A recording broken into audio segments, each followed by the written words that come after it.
Então, minha gente, o meu nome é Adassa, eu sou consteladora familiar e eu tô iniciando com esse vídeo uma série de vídeos para ajudar você que está aí me escutando a recuperar uma parte do seu poder pessoal que talvez esteja sendo um pouco negligenciada.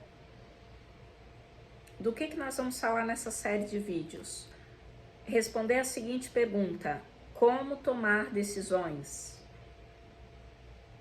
Nós não vamos falar aqui sobre certo, errado, qual a decisão certa.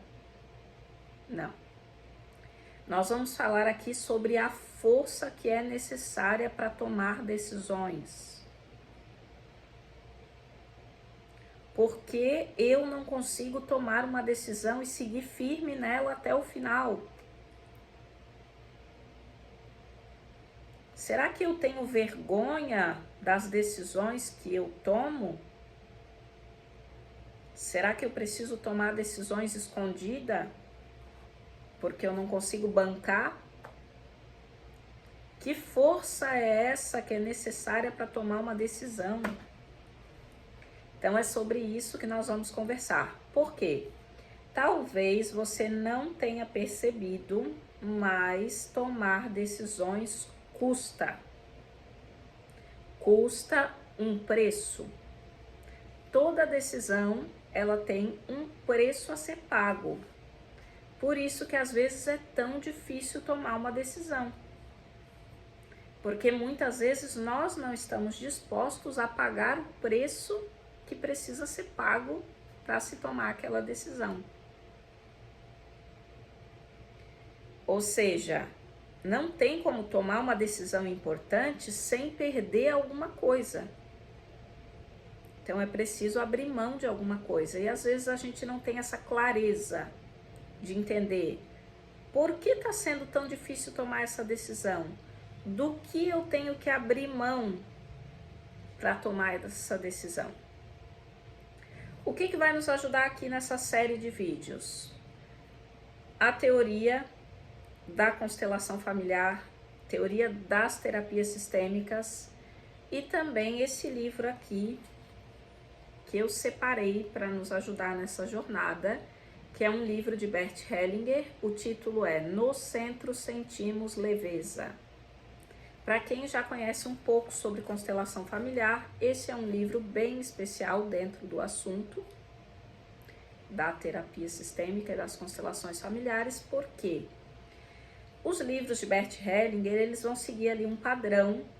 Eles contam principalmente sobre constelações, sobre seminários que Bert Hellinger ministrava para outros terapeutas, e o que acontecia nesses seminários foi registrado nesses livros.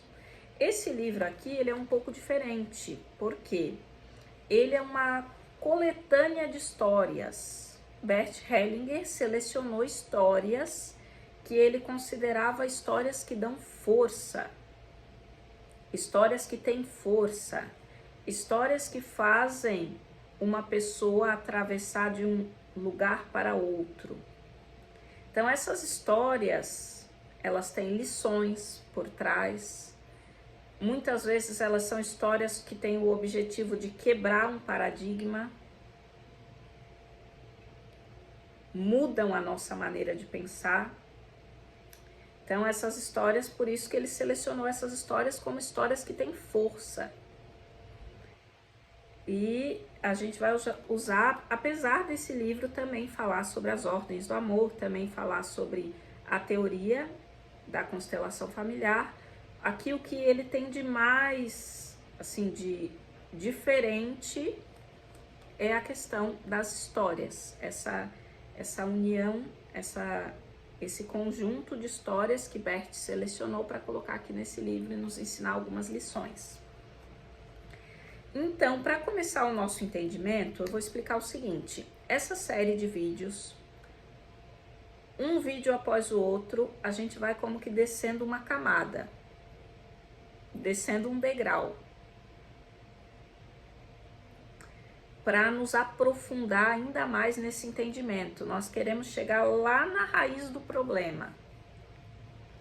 E a gente quer após um novo entendimento, após outro entendimento, e aumentando esse poder pessoal para que você chegue no final dessa série bancando as suas decisões, tomando decisões, fazendo escolhas e bancando elas. Então esse é o nosso objetivo. Eu vou começar aqui contando uma história que tem nesse livro, de maneira bem leve. A gente vai começar aqui de maneira bem leve, contando essa história. E eu vou ler a história e depois vou conversar um pouquinho sobre os pontos principais. A história está na página 86 e se chama A Plenitude. Diz assim: um jovem perguntou a um velho: o que distingue você, que quase já foi, de mim, que ainda serei? O velho respondeu: eu fui mais. Entretanto, o que já passou, porque foi, permanece. Embora tenha sido, ele atua e se acresce através do novo que vem depois dele. Como a gota redonda de uma nuvem que passou, o que já foi mergulha num oceano que permanece. Somente o que nunca chegou a ser, porque foi apenas sonhado, não vivido, apenas pensado, mas não realizado, apenas idealizado, mas não pago pelo preço das nossas escolhas. Somente isso passou, e disso nada nos resta. O Deus do momento oportuno nos aparece, portanto, como um jovem, com uma franja na frente e uma careca atrás. Pela frente o apanhamos pela franja, por trás tateamos o vazio. O jovem perguntou: o que devo fazer para me tornar o que você foi? O velho respondeu: seja. Muito legal essa história, né? A plenitude. O que nós vamos destacar aqui? Vamos destacar o seguinte: primeiro, o jovem pergunta ao velho: o que distingue você, que quase já foi, de mim, que ainda serei? Ou seja, qual a diferença do velho e do novo? O velho responde: eu fui mais. Então ele está falando aqui sobre a experiência. Eu fui mais, eu vivi mais, eu tenho mais experiência. Aí depois ele continua assim, ó: entretanto, o que já foi não passou, porque foi, permanece.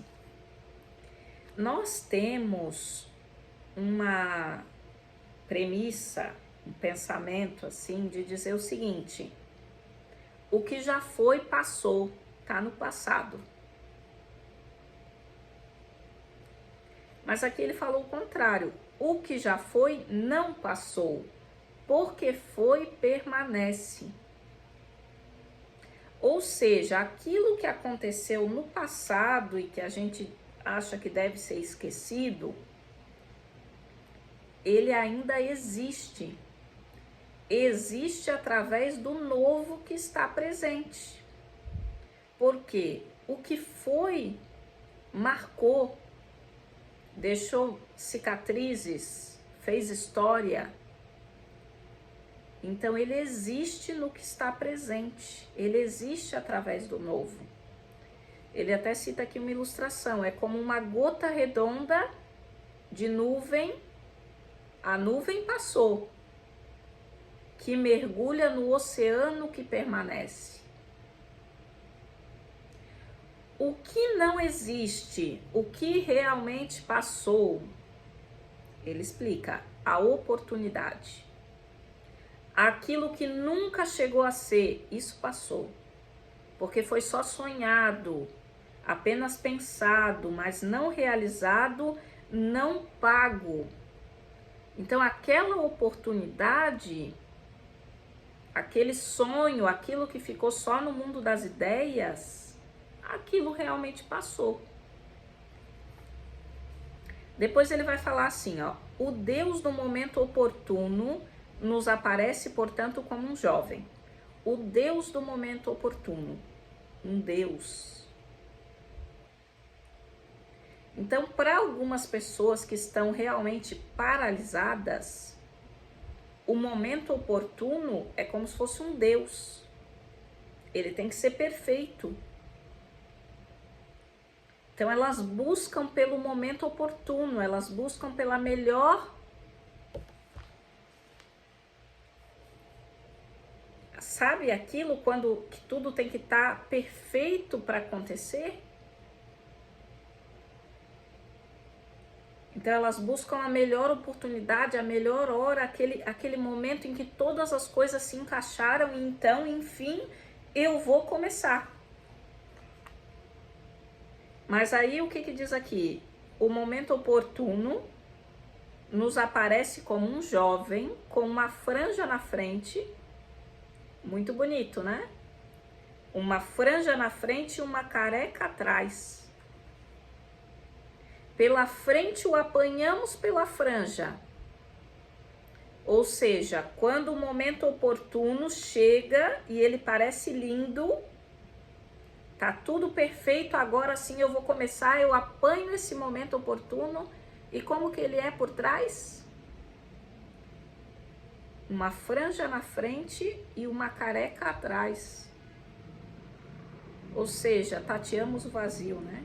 Ou seja, o momento, você esperou o momento oportuno e o momento oportuno passou. Você já viu isso acontecer?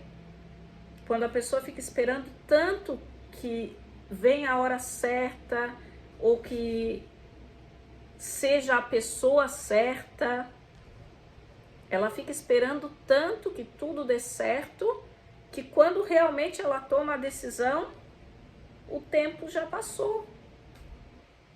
Já perdeu a oportunidade, aí já é tarde demais. Então, essa história ela tem uma lição muito interessante para nos fazer pensar sobre isso, né? Sobre essa adoração ao tempo oportuno, a melhor momento. Esse perfeccionismo que existe aí e que nos impede de fazer ou de ter experiências. Fica tudo nas ideias. Aí ele conclui e termina assim, ó. Termina aqui a história dizendo assim: o jovem perguntou: que devo fazer para me tornar o que você foi? O velho responde: seja. Não fique só na teoria. Muito interessante. Então tá, esse aqui foi uma história que eu selecionei para a gente começar o nosso entendimento. Ela já vai dar aí um pouco que você pensar, para você ficar pensando aí, e vamos seguir nos aprofundando ainda mais.